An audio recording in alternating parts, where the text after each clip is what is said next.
Hi, welcome back. This is lesson 4.12, African Americans in the Early Republic, where we are going to be looking at continuities and changes in the experiences of African Americans throughout period 4, which is 1800 to 1848. This is what we would call a CCOT question, continuities and changes. What stayed the same and what changed in the lives and experience of African Americans. Let's talk about anti-slavery efforts in the South and how they were limited mostly to unsuccessful slave rebellions. Keep in mind, the anti-slavery movement in the South is minimal. While the Sisterhood of Reforms was going on in the North, they had limited impact in the South. Not just abolition, but most of the reform movements did not make their way too far south. Keep in mind as well, most Southerners did not own slaves. I'm going to repeat that. Most Southerners did not own slaves. However, they supported the institution of slavery itself. That's important to learn and differentiate between the two. So they were not strong abolitionists. Anybody that opposed the idea of slavery were predominantly slaves who led unsuccessful slave rebellions. The one notable rebellion during period 4 is led by a man named Nat Turner. Turner is in quotes because we are not sure of his birth name. Turner is the name of the white man that owned him. Before we talk about him, let's rewind a bit to a previous time period. If you remember, during the colonial era in 1739 in South Carolina, there was a rebellion called the Stono Rebellion. It was the largest slave revolt in the colonial era, and it resulted in harsher slave laws on the slaves. The rebellion was unsuccessful. The heads of the slaves were placed on pikes leading into Charleston, and it only served to further strengthen the white resolve to keep the slaves in a position of inferiority. So let's move to Nat Turner. Nat Turner was not the only one who led a slave rebellion. There were other open resistance rebellions to slavery. However, most of them, all of them, were unsuccessful. And we talk about Nat in particular because he was unique in several ways. He was a Christian who was literate, and he served as a leader for the other slaves. And he is a preacher to them as part of this underground or indivisible church network that they had. And he had visions.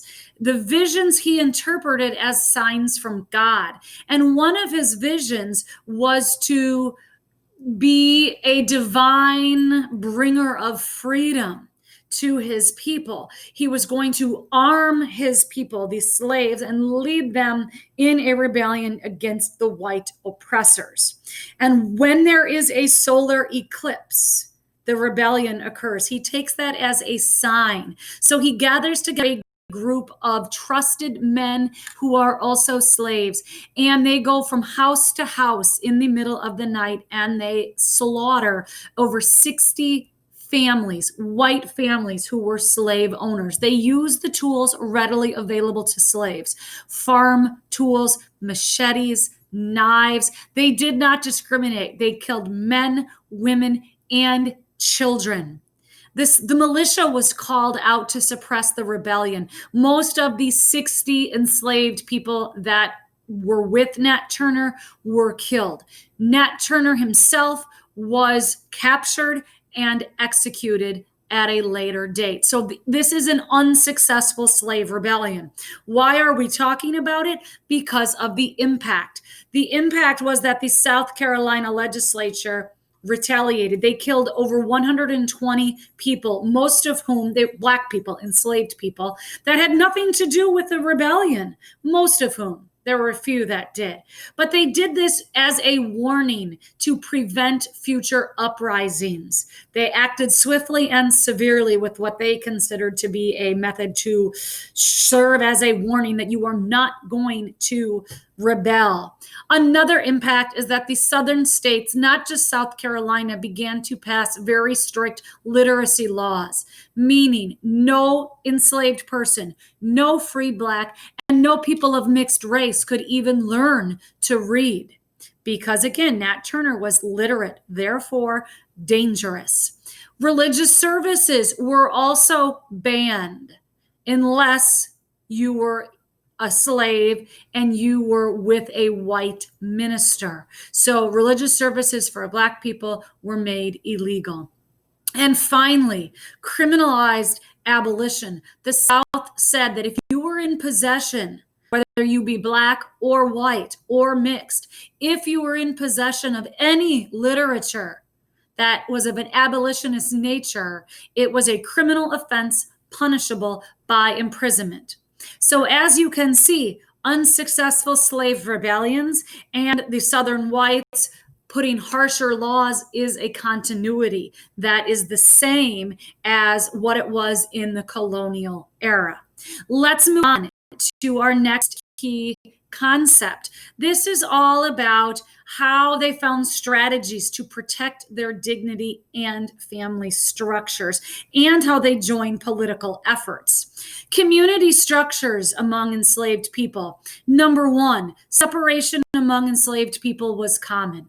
Since it was not recognized that you were legally married, your husband, your wife, your children could be sold, sometimes frequently to a neighboring plantation, sometimes much more frequently down across southern states. You'd be sent into the deep South, or you'd be sent south. So families were broken up. In the light of the fact that families are broken up, number two, the importance of community. It is essential, it is imperative for enslaved people to have a sense of belonging to a community, no matter where they live. So they pick up another continuity, the idea of an extended family. If you remember, we talked about this from a previous unit, that the whole entire community becomes one large extended family. Older living people take the place of missing mothers, fathers, etc. So what begins to happen? And I say fathers and mothers that are missing, they might be killed or they might have been sold. That was quite common. So any older person living in the extended community would be part of your family. You would call them auntie or aunt or uncle. It was applied to any older member of the community, regardless of a blood connection.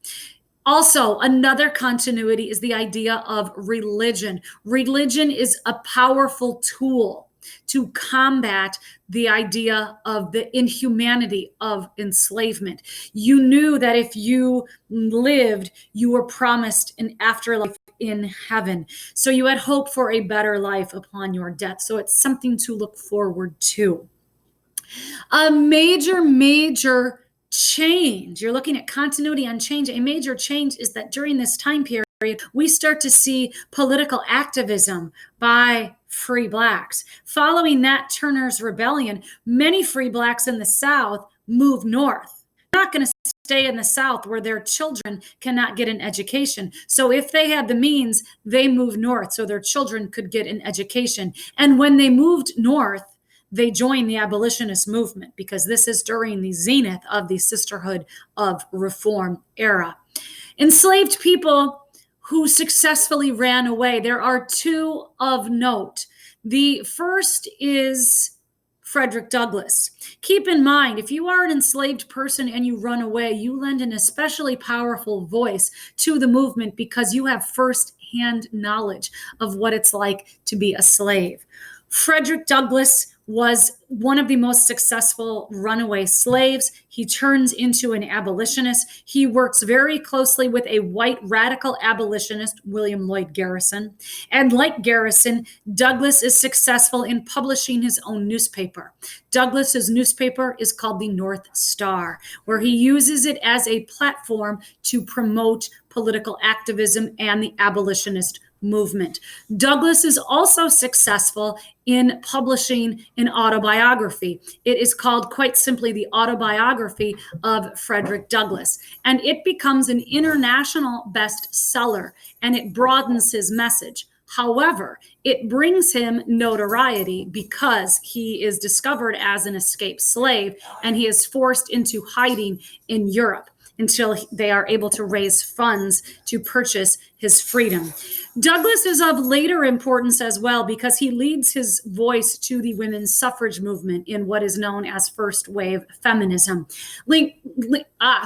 Frederick Douglass also becomes an advisor to President Abraham Lincoln during the Civil War. So as you can see, he is of utmost importance during this antebellum era and also the Civil War era.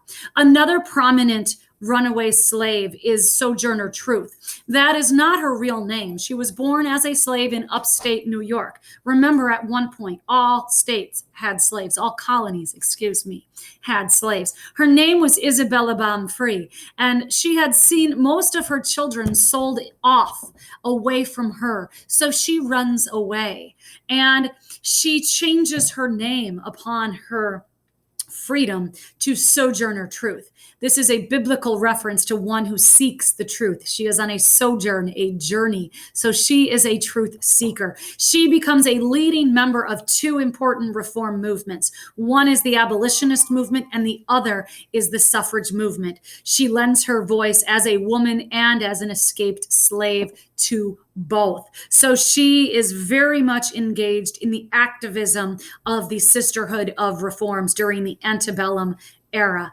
And last but not least, she has a legal battle. She is the first African-American woman to win a court case against a white man. She is able to successfully gain custody of her son. So as you can see, there are several continuities throughout this time period in the experiences of African Americans, but there are also several important changes as well. I hope by now you are able to successfully answer both.